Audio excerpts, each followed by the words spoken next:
পৃথিবীতে সব স্বামী আপন হয় না, সব স্বামীকে আপন মনে করা যায় না। মাথায় রাখবেন, যেই স্বামীকে আপনি সবকিছু উজাড় করে দিয়েছেন, তার সঙ্গে আপনি অনেস্ট ছিলেন, তার সঙ্গে আপনি লয়াল ছিলেন, তাকে বাদ দিয়ে অন্য কারো কথা আপনি চিন্তাও করেন না, আপনি তার জন্য কলিজা ছিঁড়ে রেখে দিয়েছেন, তবুও সেই স্বামী আপনার সঙ্গে বেইমানি করে, আপনার সঙ্গে চিট করে, আপনার ইজ্জতে আঘাত করে, আপনাকে অন্যের সামনে ছোট করে কথা বলে। মাথায় রাখবেন, যেই স্বামীকে সব কিছু উজাড় করে দেওয়ার পরেও স্বামী থাকতে চায় না, স্বামী বেইমানি করে, সেই স্বামী কখনো বেস্ট হাজব্যান্ড হতেই পারে না। ঠিক কিনা বলেন?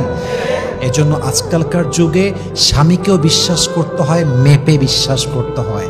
স্বামীকেও ভালোবাসতে হয়, কিন্তু লেভেল বুঝে ভালোবাসতে হয়।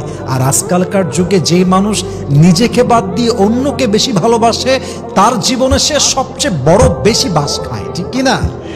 আল্লাহ সব মেয়েদেরকে বোঝার তৌফিক দান করুন, সবাই আমিন।